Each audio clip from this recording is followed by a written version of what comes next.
Good afternoon and welcome to the first ever LiveStrong Assembly and this State of the Foundation update. It's wonderful to be in a room with so many people whom, quite candidly, I consider to be family. It seems like a reunion to see so many people who have spent so many years and so much time and energy fighting on behalf of the 28 million people surviving cancer today around the world. You here today are the backbone of this movement. And we are simply stewards of your energy, your passion, and your resources. Now, this event is the first of its kind, and we're grateful to all of you for being here with us in Austin. I'm not going to complain about the weather, because I know most of you came from places that have endured much more than we here in Austin typically do. But I did hear several stories of people from Sioux Falls, South Dakota, and others who endured 3 or maybe 4 flights. I heard stories of DFW and sleeping on couches. We can't thank you enough for making the effort to be here with us. As we reviewed all of the various meetings that our organization and our movement convened during the course of the year, we thought, what if we brought everyone together? What if we put people in a room together to come up with innovative partnership and collaboration opportunities? Ultimately, to work collectively to reduce the suffering that people affected by cancer face. So that's what this is about. From our community grantees to our Team LiveStrong mentors, from the Young Adult Alliance to our Research Advisory Committee and group, from our LiveStrong leaders to our partners who deliver critical navigation services, all of you are absolutely paramount in our desire to inspire and empower people affected by cancer. Now, in addition to those of us in the room today, we also have a virtual audience. So we are live streaming this program.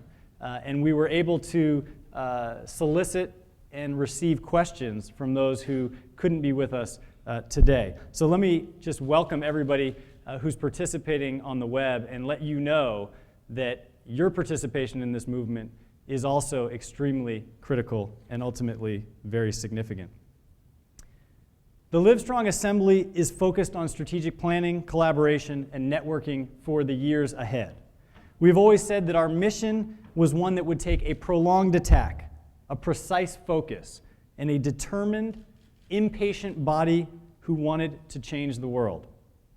Now, if we are naive enough to think that we can solve the #1 cause of death around the world, and if we are audacious enough to attempt such a massive goal, we must be both ruthless and relentless in our approach to creating massive social change. My purpose in the next few minutes is to highlight how we are fulfilling our mission.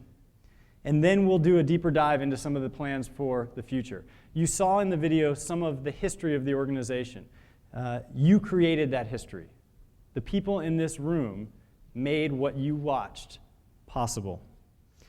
As you well know, we strive to provide direct navigation services to people affected by cancer and also to provide a platform for people to engage and take action in the cancer fight. We believe strongly that the solution to this problem is two-pronged. It requires serving those in need as well as advocating with them at all levels. During the 12 months that ended December 31st, our movement experienced significant milestones as a result of all of your efforts.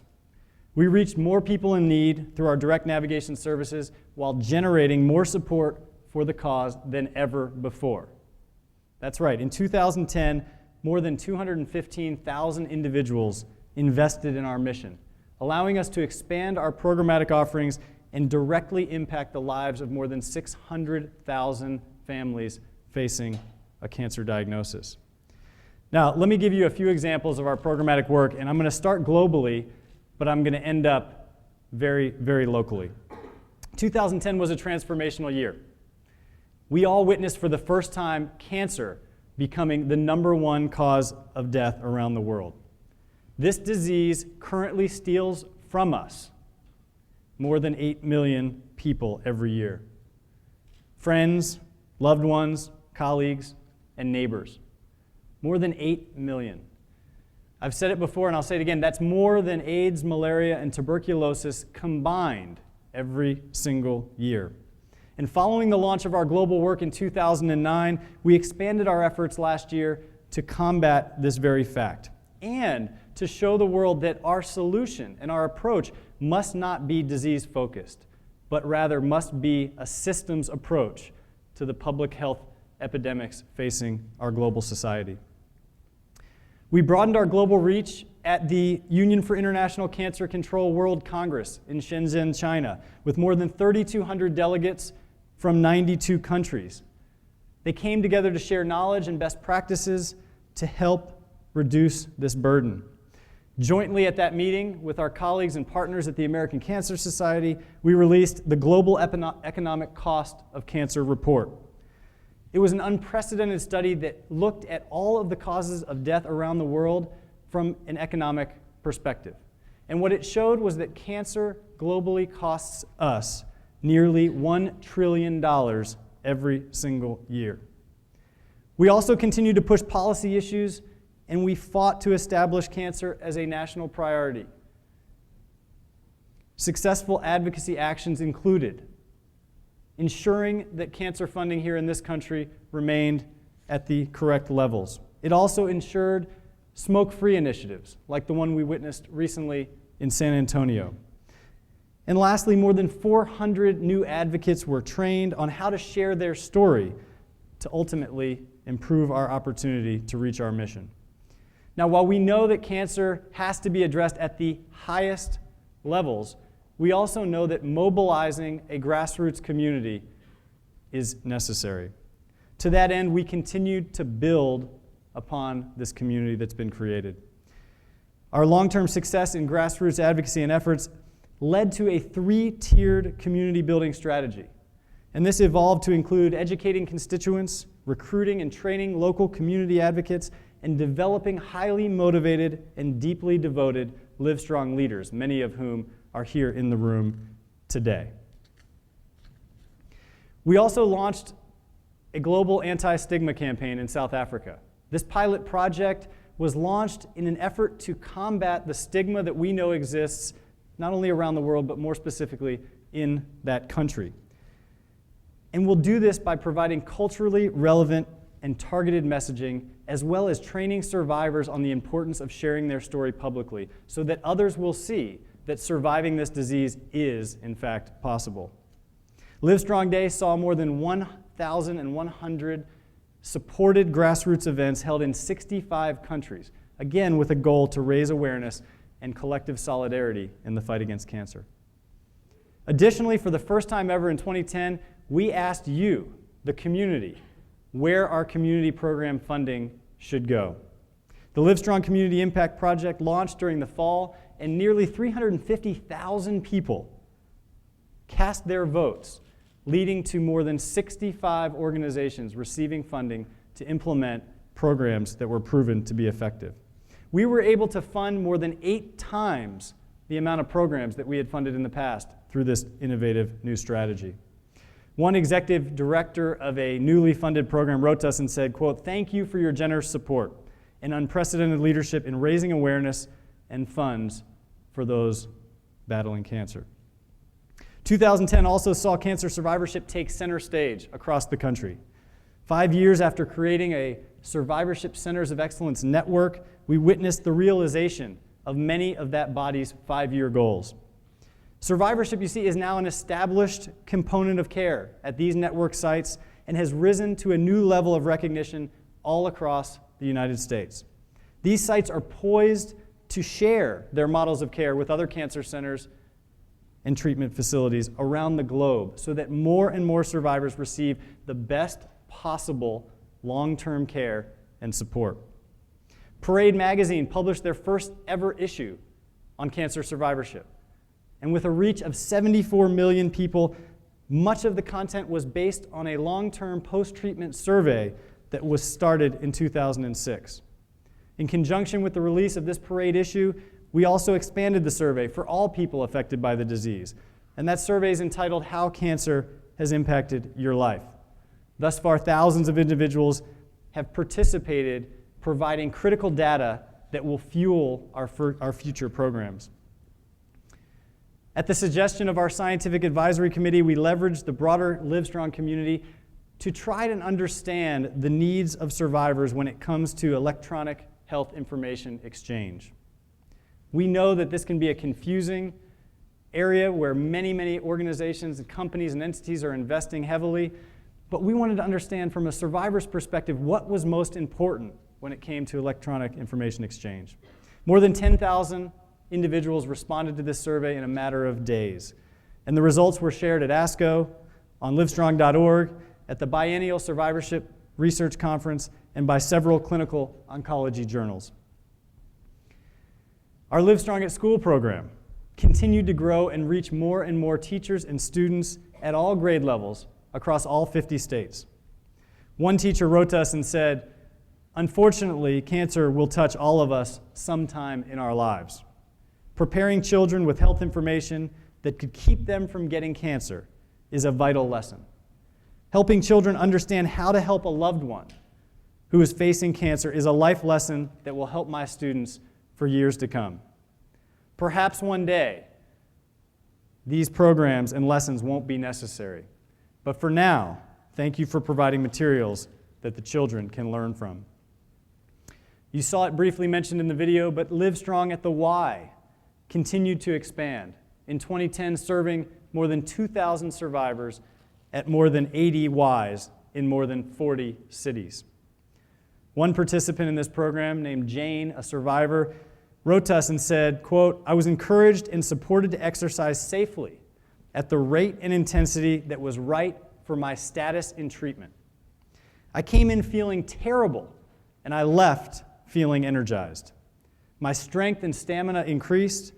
Most important for me, feeling physically stronger helped me undergo chemotherapy and prepare for a mastectomy from a position of strength and control instead of feeling like a victim." Now, all of this progress is incredibly exciting, and yet at a very local level, in East Austin in 2010, we launched the LiveStrong Cancer Navigation Center, modeled in part on the patient navigation concept pioneered by our board member, Dr. Harold Freeman, and building on a history of direct service. This navigation center opened its doors to offer free one-on-one services to survivors, their families and friends, and caregivers.